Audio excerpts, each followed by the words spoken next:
pengetahuan paling dasar di dalam Islam, mazhab itu ada 4.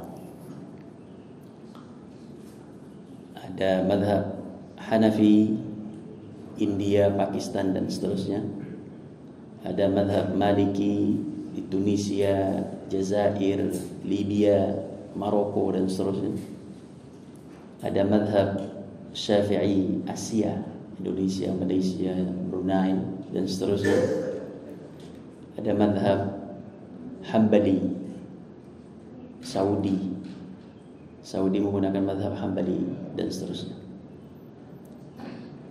Dari 4 mazhab ini, masing-masing mazhab ini punya murid, bukan punya murid dalam arti punya pelopor yang menghidupkan dari 4 mazhab ini.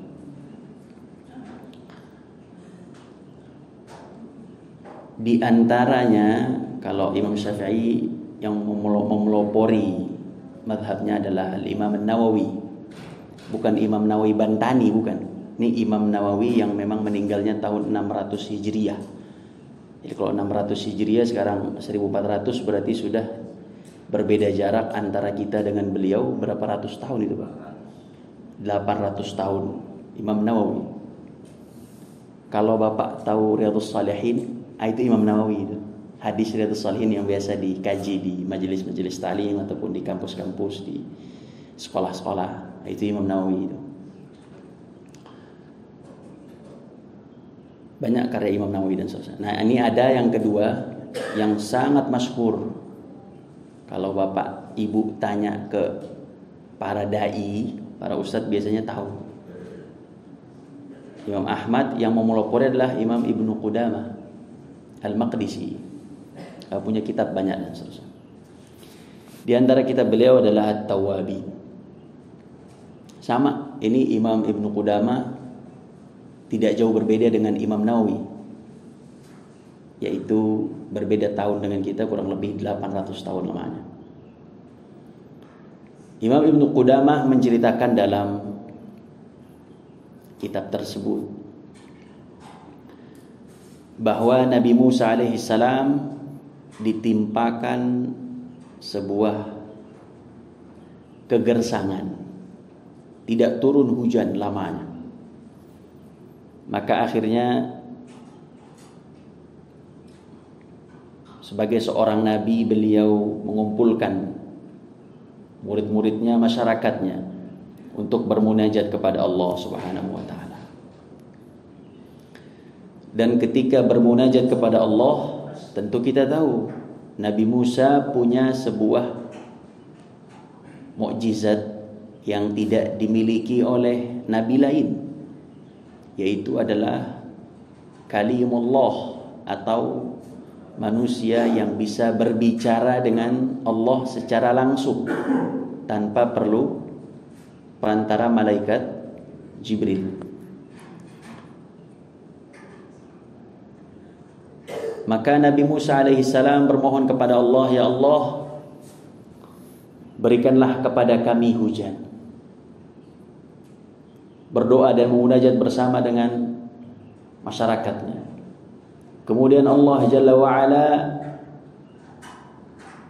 dari atas arsy menjawab, mengatakan kepada Nabi Musa alaihissalam, wahai Nabi Musa, saya tahan, mana'tuhu, saya tahan dari kalian hujan disebabkan dosa salah satu di antara kalian. Maka bertaubatlah orang tersebut, niscaya aku akan turunkan hujan. Kemudian Nabi Musa alaihissalam berdiri di hadapan para masyarakatnya dan mengatakan, siapakah di antara kalian yang bermaksiat kepada Allah sampai dengan detik ini belum bertaubat kepada Allah? Gak ada yang diri, Pak.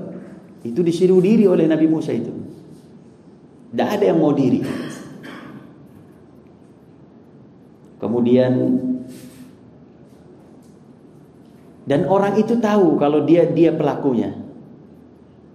Tentu dia tahu, tapi dia nggak mau ngaku. Kemudian dia lihat kiri dan kanan dan seterusnya, tidak ada yang berdiri. Kemudian Nabi Musa mengulangi, siapa di antara kalian yang belum bertaubat kepada Allah, maka dirilah, mintalah ampun kepada Allah. Kemudian orang ini pun mengakui dosa-dosanya di dalam majelis tersebut. Bukan dia berdiri, tapi dia tetap duduk di kelompok masyarakat, tidak menunjulkan dirinya. Kemudian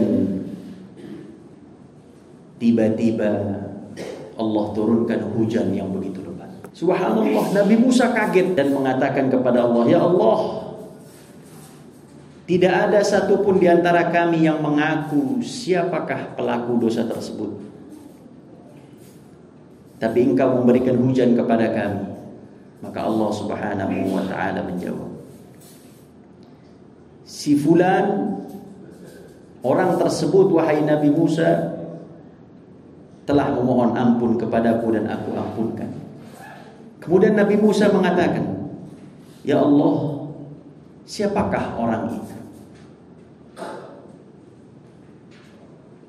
Nabi Musa ingin tahu, dan para masyarakatnya juga ingin tahu siapa orang itu. Kemudian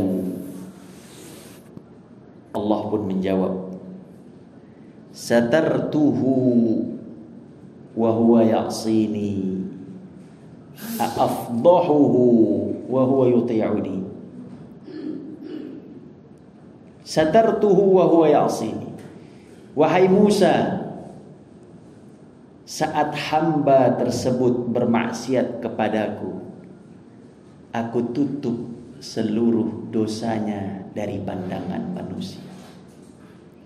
Apakah hari ini ketika dia bertaubat kepadaku, aku akan tampilkan dan aku akan menjatuhkan orang tersebut? Maka tidak mungkin. Subhanallah. Satartuhu wa huwa ya'sini. Ketika puluhan tahun dia bermaksiat kepadaku, puluhan tahun, sepanjang puluhan tahun tersebut aku tutup dia dari pandangan manusia. Dan sekarang dia sudah bertaubat, dan orang itu ketika dia tahu bahwa dia adalah pelakunya, dia memohon ampun kepada Allah, karena memang dia pelakunya. Dalam kesunyiannya, dan Allah mengatakan, afdahuhu wa huwa yuti'uni. Apakah ketika dia telah kembali kepadaku, aku akan menjatuhkan fulan di hadapan kalian wahai para manusia.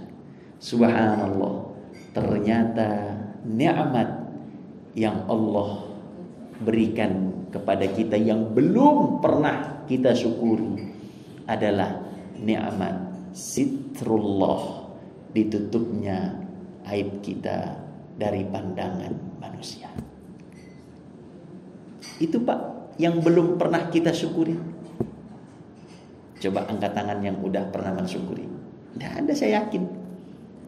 Belum pernah pasti. Seandainya istri, dan sampai sekarang saya yakin pasti ada aib yang istri bapak tidak tahu. Begitupun istri, pasti ada uang yang tertilap yang mungkin tidak tersampaikan kepada suami. Dan kami yakin kita semua punya aib, tapi subhanallah, aib itu sampai saat ini Pak, sampai detik ini belum pernah ada orang tahu kecuali kita dengan Allah. Allahu Akbar.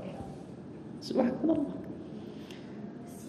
Maka para ulama menjelaskan, Al-Imam Ibnu Jauzi.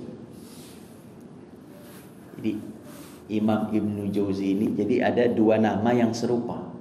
Namanya Ibnu Qayyim Al-Jauziyah, ada yang kedua namanya, ini muridnya Imam Ibnu Taimiyah. Imam Ibnu Taimiyah punya murid namanya Ibnu Qayyim Al-Jauziyah, punya banyak kitab. Ada yang kedua namanya Imam Ibnu Jauzi. Ini lebih senior, jauh di atas beliau. Maka beliau mengatakan, i'lam anna an-nasa idza a'jabu bik, ketahuilah manusia ketika orang kagum terhadap dirimu, kagum dengan prestasinya, kagum dengan karyanya, kagum dengan jabatannya, kagum dengan hartanya, kagum dengan macam-macam orang kagum, orang hormat, orang luar biasa, naruh respek hormat kepada orang tersebut. Maka Imam Ibnu Jauzi mengatakan, fa innahum yu'jibuna bi sitrillah, sesungguhnya orang itu takjub dengan sitrullah, dengan ditutupnya aib orang itu di hadapan manusia. Seandainya dibuka, maka orang itu tidak akan ada yang menghormati. Begitulah hinanya manusia ketika sudah dibongkar oleh Allah aibnya. Walaupun sehebat apapun, sesoleh apapun, ketika aib itu dibongkar oleh Allah, hilang segala bentuk jenis penghormatan manusia kepada orang tersebut. Dan ingat Bapakku, nikmat ini bukan hanya di dunia. Mungkin kita sampai saat ini ada nikmat, ada aib yang Allah tutup sampai dengan saat ini dan belum terbongkar. Iya, kita masih hidup. Tapi siapa yang jamin kalau nanti Allah panggil kita, aib itu bisa terbongkar? Bisa melalui handphone, bisa melalui teman, bisa melalui keluarga, bisa melalui orang yang pernah kita zalimi. Terbongkar, Pak. Na'udzubillah. Ternyata datanglah si fulan, datang ke rumah kita. Tahu nggak bapak ente itu dulu pernah begini. Subhanallah, perih Pak, perih luar biasa. Datang kepada ibunya, ibu ini suami ibu pernah begini. Maka nikmat ini Pak, ini disyukuri dan harus didoakan. Gimana Ustaz cara mensyukurinya? Nanti kita kasih tahu cara mensyukurinya. Dan harus didoakan. Gimana cara mendoakannya? Nanti kita belajar cara mendoakan. Maka nikmat ini panjang Pak. Nikmat sitrullah ini panjang. Dia bukan hanya di dunia ketika kita hidup, tapi dia juga ketika kita mati. Berhentikah di situ nikmat ini? Wallahil azim, nikmat ini belum berhenti Pak. Kalau masih ada yang tidak bisa atau belum bisa dan tidak mau bisa untuk mensyukuri nikmat ini, sangat berbahaya. Karena nikmat ini sitrullah, Allah tutup aib kita.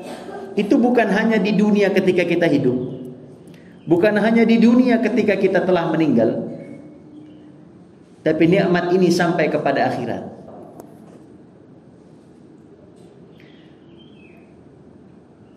Dalam hadis riwayat Bukhari, Allah Subhanahu wa ta'ala memanggil hambanya. Kita ini Pak akan dipanggil oleh Allah wahdan. Dipanggil oleh Allah satu-satu Pak. Dalam hadis lain dikatakan, laisa bainahu wa bainallahi turjaman. Tidak ada antara dia dengan Allah penterjemah, enggak ada. Fulan langsung berhadapan dengan Sang Khaliq. Tidak ada teman, ayah, ibu, adik, anak, tidak ada. Satu-satu di hadapan Allah Jalla wa'ala. Kemudian hamba itu pun ditanya oleh Allah, wa yuqarriruhu bidzambihi, dan dia mengakui seluruh dosanya. Ditanya oleh Allah, wahai hambaku, ata'rifu dzamba kadza fi waqti kadza? Wahai hambaku, Ingatkah engkau, subhanallah Pak, kita yang sudah bermaksiat masih dipanggil hamba. Bukan dipanggil nggak tahu diri, bukan. Kan kita kalau sama anak kalau kesel tuh nggak tahu diri ente. Udah dibesarin, udah diiniin, masih juga ngelawan. Kalau Allah enggak, masih lembut, subhanallah. Makanya kenapa Allah lembut, baik sama orang muslim? Karena Allah punya 100 nikmat. Tafsir surat Ar-Rahman Ar-Rahim, surat Al-Fatihah ayat ke-3. Bismillahirrahmanirrahim. Alhamdulillahirabbil alamin Ar-Rahman Ar-Rahim. Silakan dibaca tafsirnya. Seluruh tafsir mengatakan Allah memiliki, dalam hadis Nabi SAW, Allah memiliki 100 rahmat. Satu Allah letakkan di dunia untuk seluruh makhluk, muslim, kafir, hewan, manusia, jin. 99 Allah letakkan rahmat itu untuk orang-orang mukmin di akhirat. Subhanallah. Itu kasih sayang Allah luar biasa. Kasih sayang Allah itu luas sekali. Satu untuk sedunia, Pak. Dari zaman Nabi Adam, dari jin sampai nanti dari manusianya sampai hewannya. Maka hadis itu menerangkan, maka ada induk hewan cinta dengan anaknya, anak hewan cinta dengan induknya. Itu satu, Pak. Jadi kalau ada anak ini cinta pada orang tuanya, orang tua cinta pada, itu satu yang dibagi-bagi seluruh penduduk bumi. Dan Allah siapkan 99 khusus orang mukmin, orang kafir tidak ada rahmat Allah di akhirat. Maka berhadapanlah seorang makhluk tadi dengan Allah, dan Allah pun mengatakan, wahai fulan, ata'rifu dzamba kadza? Ingatkah engkau waktu di dunia, pada hari ini, di tempat ini, engkau dalam kesendirian, engkau melakukan A, B, C. Bala wa rabbi. Wa rabbi. Kata hamba tadi, ya Allah, aku mengakui ya Allah, pada hari itu aku melakukan itu. Terus digituin sama Allah, digituin terus, Pak. Digituin, wahai fulan, apakah engkau ingat pada hari ini jam segini? Ya Allah, saya ingat, saya akui itu. Hatta, dalam hadis Nabi riwayat Bukhari, hatta idza ra'a annahu qad halak, sampai ketika dia melihat bahwa dirinya akan jatuh kepada sebuah kehancuran. Halak itu kehancuran, penyesalan, kematian atau sengsaraan. Hatta idza ra'a annahu qad halak, sampai dia yakin bahwa saya ini akan masuk ke dalam nerakanya Allah. Maka Allah Subhanahu wa taala mengatakan, fa inni qad satartuha 'alaika fid dunya. Wahai hambaku, seluruh dosa yang engkau lakukan itu puluhan tahun, berbulan-bulan, satartuhu 'alaika fid dunya, saya tutup semua aib itu selama engkau di dunia. Allahu akbar. Bayangkan, Pak. Allah ngomong gitu, Pak. Saya tutup semua aib Anda selama di dunia. Wa ana aghfiruha lakal yawm. Dan hari ini wahai hambaku, aku akan ampuni seluruh dosa-dosamu. Allahu akbar. Maka Bapak dan Ibuku, kalau ada dosa yang sampai saat ini tertutup rapih dan rapat, itu adalah ciri bahwa ampunan Allah dekat dengan kita. Tapi ketika dia sudah mulai menceritakan aib dia ini kepada siapapun, dia cerita kepada temannya, dia cerita kepada istrinya, dia cerita kepada anaknya, kepada siapapun dia cerita, maka orang ini tidak akan diampuni dosanya oleh Allah. Karena ada 3 golongan yang tidak diampuni dosanya oleh Allah. Yang pertama syirik. Yang kedua dosa terhadap, zalim terhadap manusia yang lain.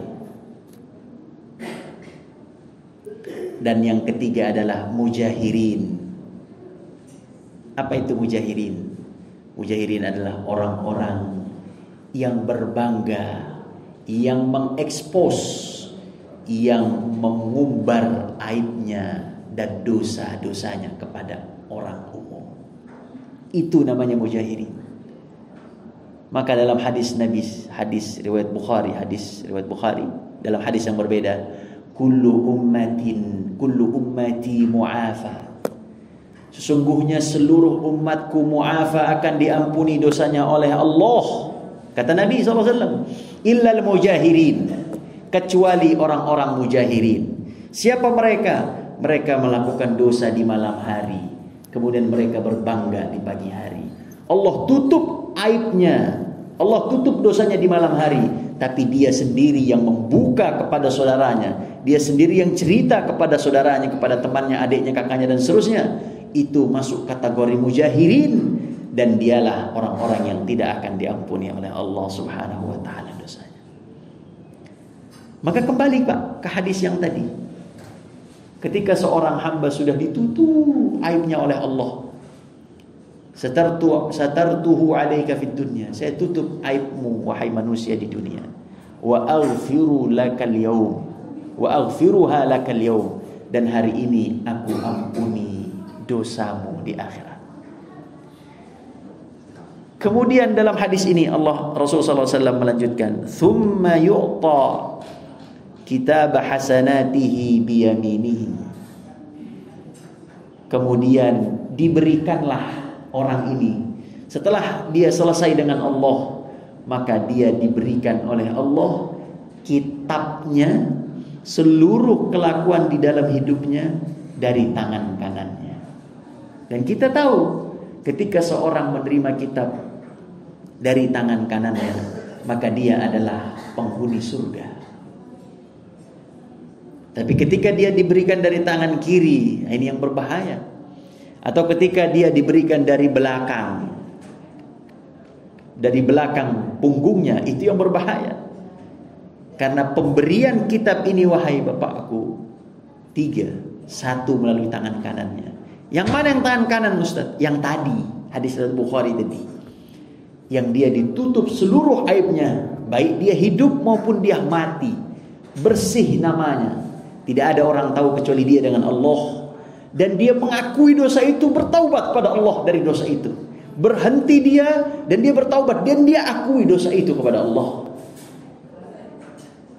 Sebagaimana dia mengakui di akhirat, ketika ditanya, ata'rifu dzambaka, ingatkah pada hari ini, ingat ya Allah, ingat, semua ingat ya Allah. Dia mengakui. Maka pengakuan terhadap dosa adalah bukti bahwa dia telah bertaubat. Diakui Pak dosanya, ditaubati pada Allah Jalla wa'ala. Kemudian ketika dia diberikan dari tangan kanannya kitabnya, maka dia dimasukkan kepada Allah ke dalam surganya. Subhanallah. Maka inilah nikmat yang saya yakin belum disyukuri oleh banyak manusia muslim. Lantas Ustaz, bagaimana cara mensyukurinya? Mensyukuri nikmat ini. Baik. Cara mensyukuri nikmat ini yang pertama, jangan pernah cerita seluruh bentuk aib kita kepada siapapun.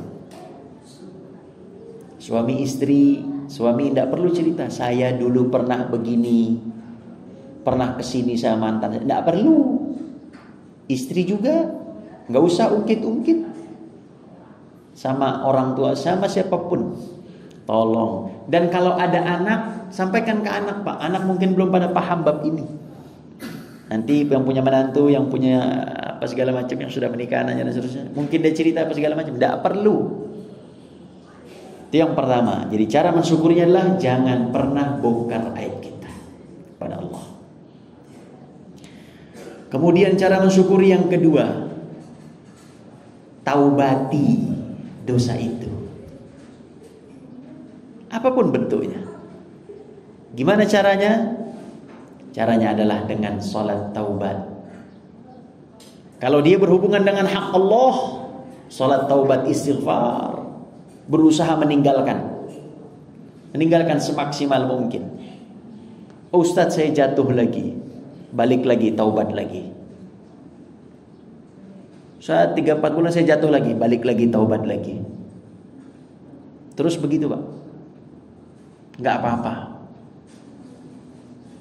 Bukan berarti saya mengajarkan untuk maksiat taubat, bukan. Tapi ketika jatuh, taubatlah pada Allah Subhanahu wa taala.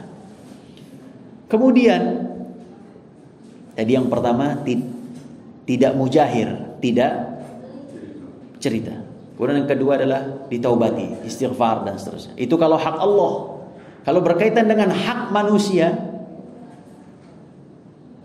mengambil haknya. Hak manusia itu 3. Disampaikan oleh Nabi SAW ketika Fathu Makkah. Ketika Makkah dibebaskan. Ketika Nabi membebaskan kota Makkah bersama dengan para sahabat, datang ke kota Makkah dengan kekuatan dari Madinah. Kemudian membebaskan kota Makkah dan membersihkan semua kota Makkah, wabil khusus Masjidil Haram dan seterusnya, dari berhala-berhala. Fathu Makkah, yang nanti ada ayat turun, idza jaa nasrullahi wal fath. Fathu Makkah, ayat itu turun ketika Fathu Makkah. Ketika Fathu Makkah, Nabi SAW mengatakan, pegang ini baik-baik, Pak. Ajarkan kepada anak-anak, ajarkan kepada cucu yang SMP, SMA. Karena saya konsen betul terhadap 3 poin ini kepada para santri. Ada 3 hal kata Nabi SAW. Nabi SAW mengatakan, inna dima'akum, 1, inna dima'akum wa amwalakum wa a'radakum alaikum haram fi yaumikum hadha wa fi baladikum hadha. Sesungguhnya darah dari setiap muslim, harta dari setiap muslim, wa a'radakum, dan kehormatan dari setiap muslim di antara kalian adalah haram. Mulai dengan detik ini, hari ini, dan dari kota ini, kota Makkah. Maka 3 hal, Pak, yang harus dijaga dari seorang muslim. Oh, Ustadz, saya tidak membunuh. Clear. Saya yakin ini pasti tidak akan dilakukan oleh Bapak.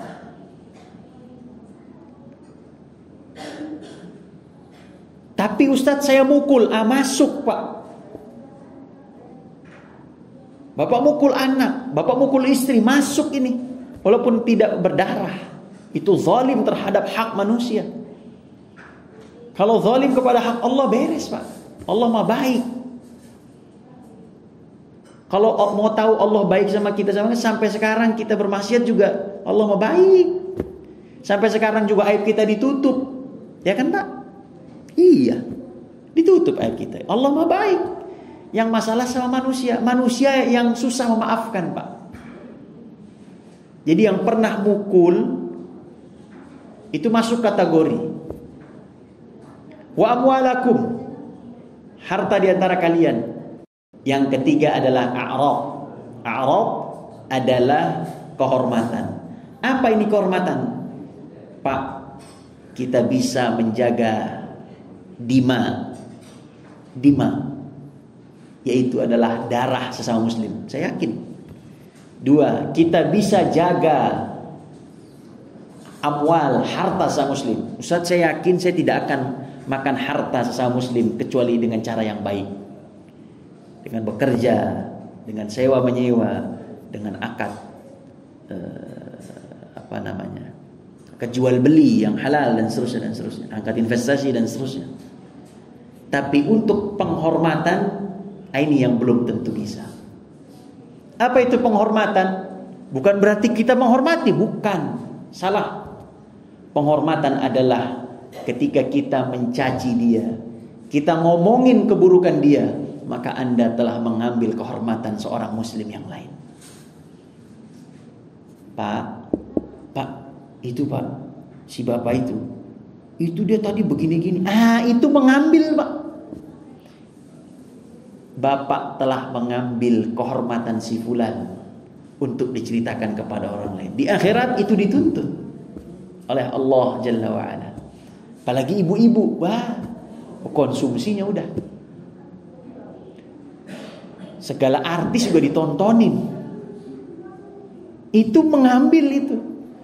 Jadi kehormatan itu dia mencaci, merendahkan, menghinakan, menjatuhkan, menggibahkan. Itu semua masuk kategori mengambil kehormatan seorang muslim yang lain. Coba dihitung berapa muslim yang telah kita ambil kehormatannya. Ustaz, gimana pula kalau udah keambil itu kehormatannya Ustaz? Datangi orangnya. Mohon maaf Pak, dulu saya pernah ngomongin Bapak dan seterusnya. Tapi ketika Bapak, sebelum Bapak datang ke beliau, Ibu datang ke beliau, Ibu dulu sama Allah gimana? Doa, Allahumma gfirli walahu. Ya Allah, maafkan saya telah mengambil kehormatan dirinya. Allah, ampuni saya dan ampuni dia. Nah itu, minta dulu ampun sama Allah agar Allah mengampuni kami, mengampuni kita dan mengampuni orang tersebut. Kemudian Bapak datang ke Fulan, mohon maaf, tapi saya telah mendoakan. Ketika Bapak saya ceritakan, mohon maaf sedikit keburukannya, saya mengatakan kepada Allah, Allahumma gfirli walahu. Saya telah mendoakan kepada Allah agar Allah mengampuni saya dan Allah mengampuni Bapak. Nah, ini yang masalah Pak, 3 ini. Jadi kalau hukukullah, kalau dia hak berkaitan dengan Allah, puasanya berantakan, sholatnya, zakatnya, itu urusannya sama Allah udah. Ya, minum khamr apa segala macam, zina apa segala macam, itu urusannya sama Allah. Allah mudah mengampuni. Tapi kalau urusan sama manusia, menzalimi dari 3 hal ini, kehormatannya diambil, nah ini yang akan menjadi masalah. Jadi nanti pada anak-anak dikumpulkan semua cucu menantu apa segala macam, Bapak sebagai mertua dan seterusnya sampaikan pesan-pesan ini. Mohon maaf, salaman, ciumin menantunya, ciumin anaknya dan seterusnya. Mohon maaf. Agar semua kita selamat di dunia dan selamat di akhirat. Dan yang terakhir Bapak dan Ibu, sudah selesai kan ya? Terakhir Bapak dan Ibuku, doanya, doa agar kita ditutup aibnya oleh Allah. Doanya bahasa Indonesia boleh. Ya Allah, tutuplah aib kami ketika kami hidup, ketika kami mati, dan ketika kami di akhirat. Itu doanya. Allahumma asturni fawqal ardi wa ma tahtal ardi. Ya Allah, ampunkanlah, maaf, tutuplah aib kami ketika kami berada di atas bumi, lagi hidup, dan ketika kami di bawah bumi, yaitu mati, kita mati. Fawqal ardi wa tahtal ardi wa yaumal ardi. Ketika kami hidup di atas bumi, ketika kami di bawah bumi meninggal, wa yaumal ardi, dan ketika hari pembalasan. Atau hari al-ard itu artinya hari yang ditampakkan, hari yang jelas, yaitu hari pembalasan. Mintalah doa itu kepada Allah. Sama-sama Pak. Allahumma asturni, 1, 2, 3. Allahumma asturni. Satar itu artinya tutup ya. Ini kan sitar nih bahasa Arabnya. Hordeng ini bahasa Arabnya sitar, penutup. Allahumma asturni fawqal ardi wa tahtal ardi wa yawmal ardi. Ya Allah, ampunkanlah kami, maaf ya Allah, tutuplah aib kami ketika kami hidup, ketika kami mati, dan ketika hari pembalasan. Itulah kurang lebih wasiat yang mudah-mudahan bisa kita syukuri kepada Allah, dan mudah-mudahan aib kita ditutup oleh Allah ketika kita di dunia, ketika di akhirat, dan kita menjadi orang-orang yang diampuni sebagaimana hadis Bukhari, kullu ummati mu'afa illal mujahirin, sungguhnya seluruh umatku akan diampuni oleh Allah kecuali orang-orang yang mujahirin, yang berbangga dengan dosa-dosanya.